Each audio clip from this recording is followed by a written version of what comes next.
Well, it was a friend and a client, Rich Payton, had contacted me, and he had been in the community school for whatever reason and happened to notice the painting on the wall and read it. And Rich is a person that's well read and has a lot of knowledge in innumerable areas. And he called me and he says, gee, I saw this picture called the Afghans.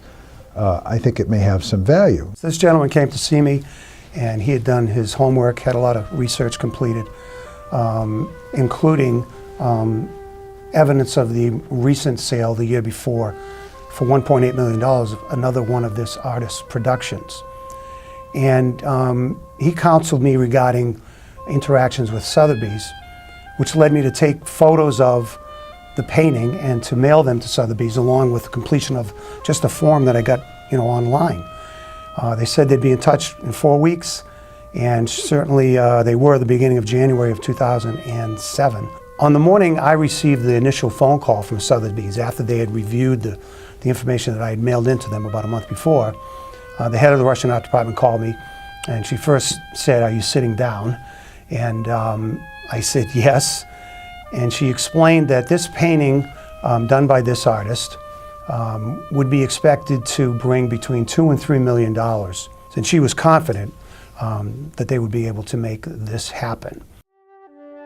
Rick always reminds me of the story when we put the painting on the cargo van to wave bye-bye to it.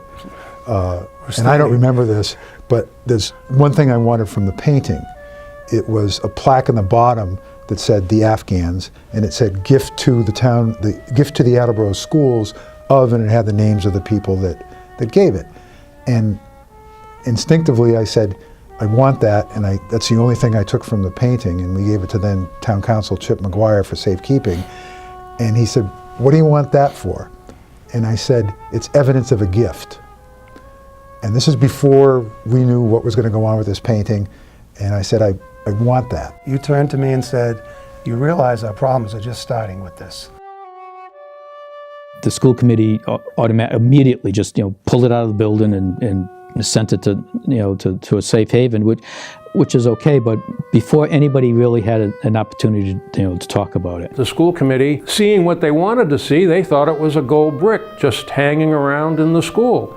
And it was worth a lot of money, and it should be cashed in, and the money should be put to some of the uses that the school department needed for it. That painting depicts a bunch of Afghanis that were probably running either poppies and or heroin at the time through Afghan.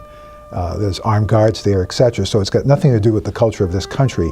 So where is its value? Its value is in the culture of Russia, and an auction process was going to allow Russians to bid against each other, and that's where the money was going to come from. What drove the Russian art market to its peak in 2007-2008 was partly the economic upswing that took place in Russia in the early 2000s, driven largely by energy prices.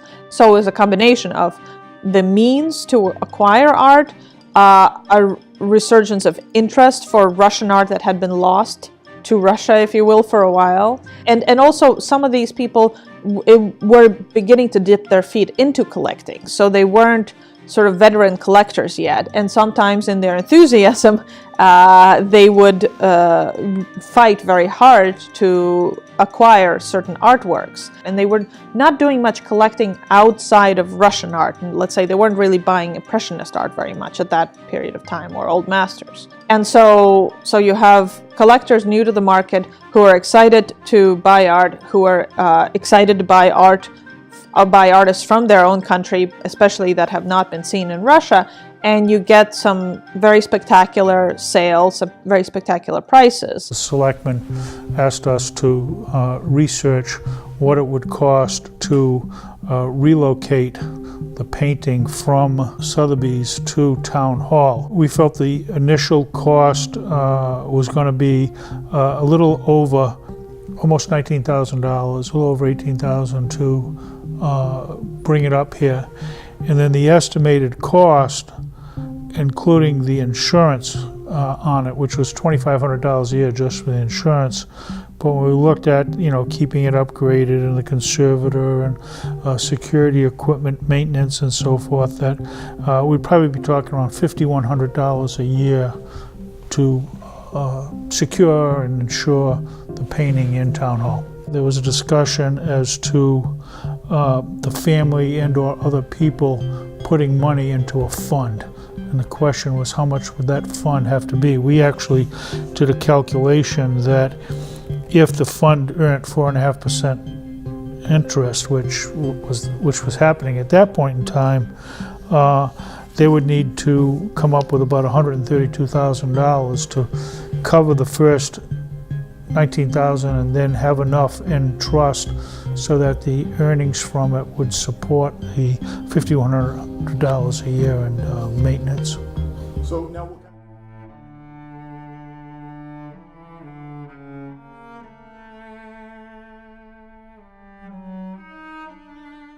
It's been a while since I heard about the Afghans painting.